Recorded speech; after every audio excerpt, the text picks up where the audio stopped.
ఐటీలో ఎంట్రీ కావాలా? Trainee software engineer గా అజా కోడింగ్ ట్యూటర్ లో 2 వీక్స్ ట్రయల్ పీరియడ్ లో వెంటనే చేరండి. నమస్కారం ప్రియా చౌదరి గారు. నమస్తే అమ్మా.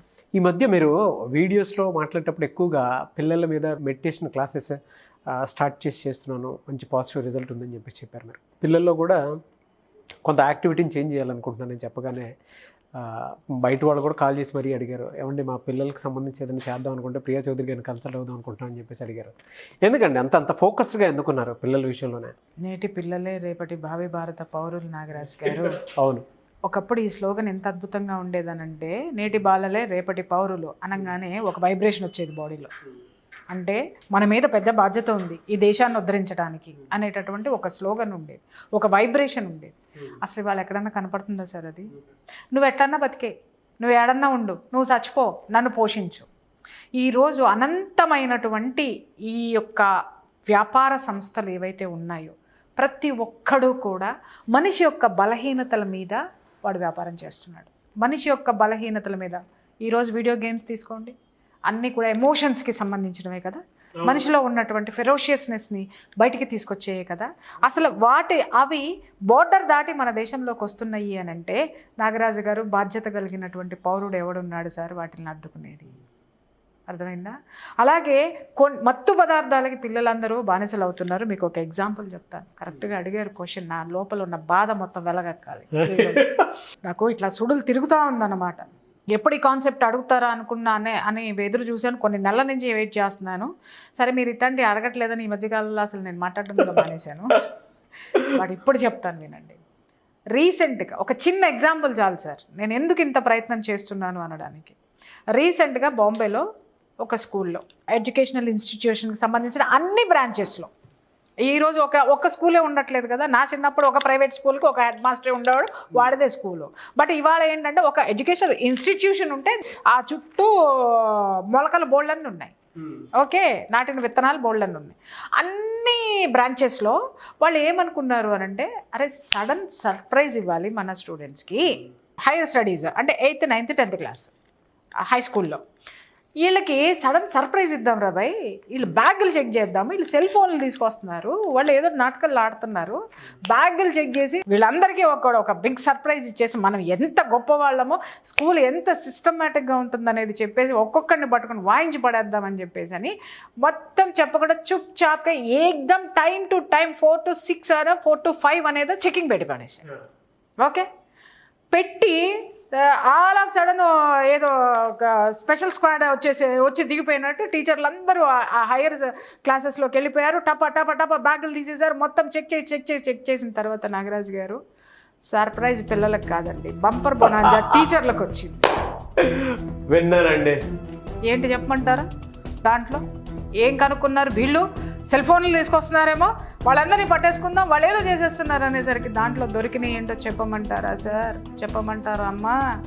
ఆ ఒక్క బాంబేలోనే కాదు, ఇక్కడ కూడా కండోమ్స్, వోడ్కా బాటిల్స్, అలాగే దాన్ని ఏమంటారు, గర్భ నిరోధక మాత్రలు ఆడపిల్లల బ్యాగ్లో, మగపిల్లల బ్యాగ్లో ఇవి 2 దొరికాయి. ఒక్కొక్క టీచర్కి హార్ట్ అటాక్ వచ్చినంత పని అయింది సార్. ఎక్కడ జరుగుతున్నాయి ఇవన్నీ? స్కూల్ కాంపౌండ్లోనా, స్కూల్ దాటిన తర్వాత, లేకపోతే ఇంకెక్కడైనా స్కూల్ బ్యాగ్లోకి వచ్చేసాయి. ఒకప్పుడు అడల్ట్స్కి సంబంధించినవి అవి బార్ షాప్లో ఉంటే, బార్ షాప్ నుంచి ఇంటికి వచ్చే అది పెద్దవాళ్ళకి సంబంధించింది. ఆ ఇంటికి వచ్చినటువంటి వోడ్కా బాటిల్ ఈరోజు ఒక పిల్లవాడి బ్యాగ్లోకి వచ్చేసింది.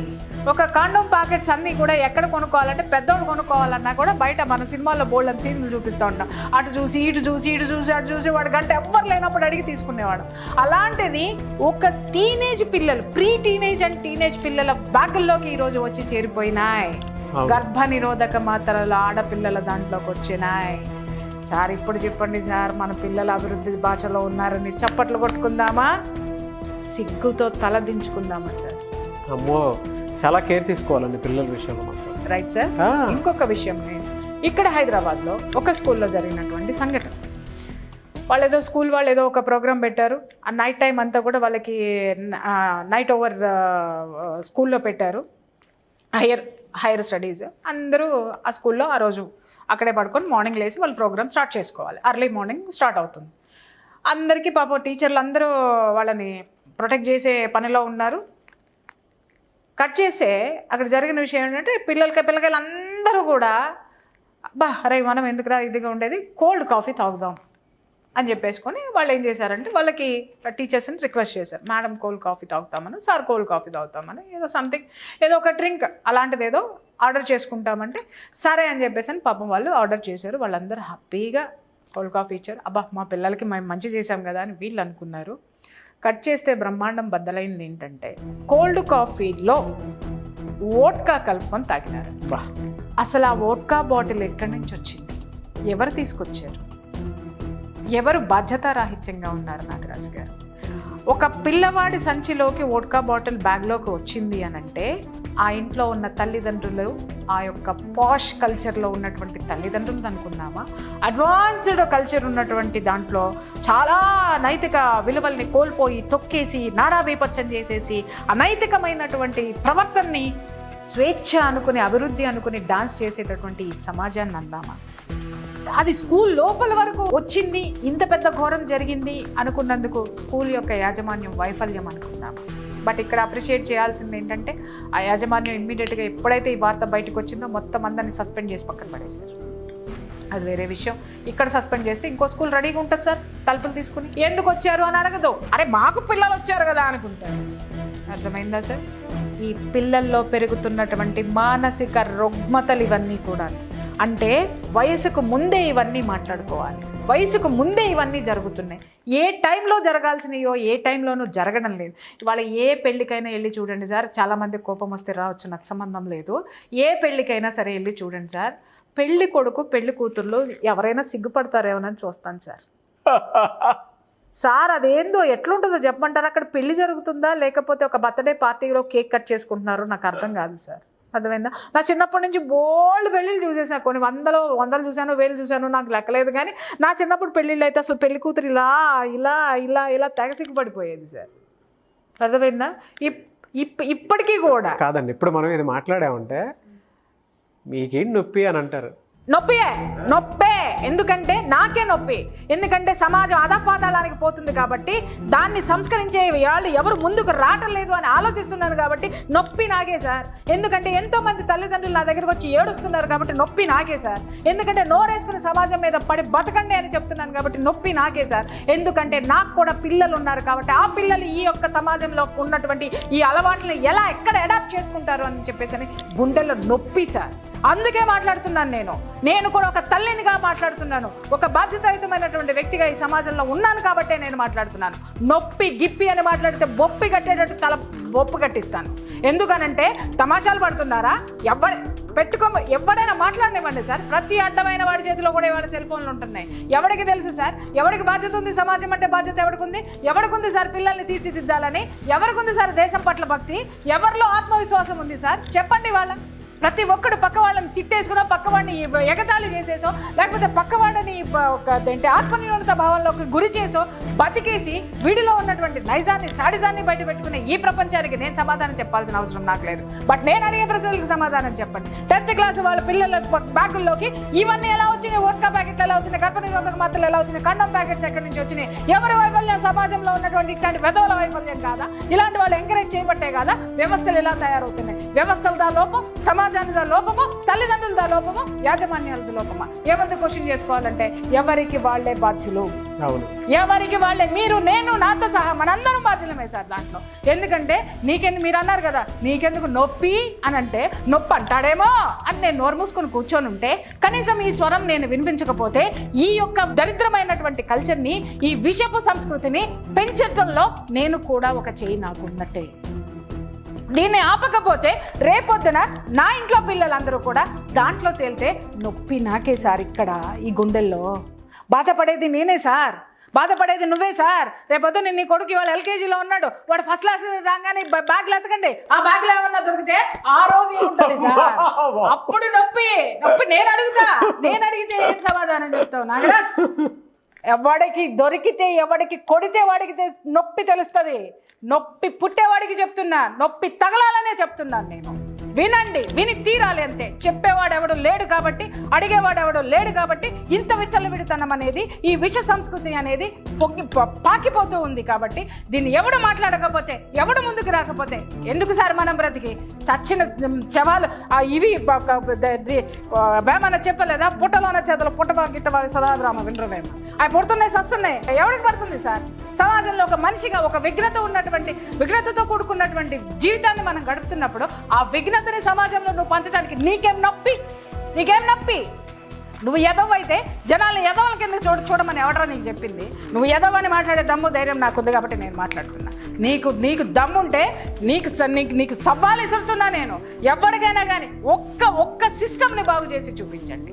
నీకెందుకు నొప్పి అనంటే, ఎవడికాడు పిరికివాడు మాట్లాడేటటువంటి మాటలు ఇవన్నీ, బాధ్యత లేనివాడు మాట్లాడేటటువంటి మాటలు, లేదా ఆ ముసుగులో వ్యాపారం చేసేటటువంటి వాడు మాట్లాడేటటువంటి మాటలు ఇవన్నీ కూడా. కాబట్టి ఎవరిని మాట్లాడాలి?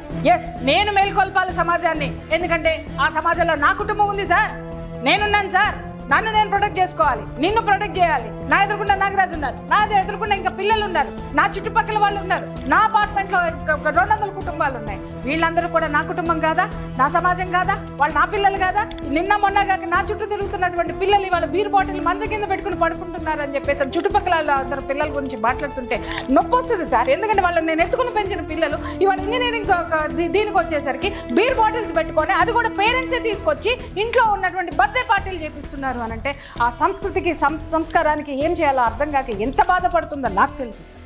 నాలాంటి తల్లులు ఎంతమంది ఉన్నారో, బయటికి రాలేని వాళ్ళు ఎంతమంది ఉన్నారో, వాళ్ళందరి గొంతుకే ఇది, వాళ్ళందరి స్వరమే ఇది. వాళ్ళ ఆలోచనలో మార్పు రావాలని మీరు మెడిటేషన్ క్లాస్ పిల్లలకి పేరెంట్స్కి పెట్టండి. ఖచ్చితంగా ఆలోచనల్లో మార్పు కాదు సార్, వ్యక్తిత్వాన్ని ఉన్నతంగా సరిదిద్దుకునేటటువంటి ఒక మార్గం చూపించే వాళ్ళు ఇవాళ ఎవరు లేరు.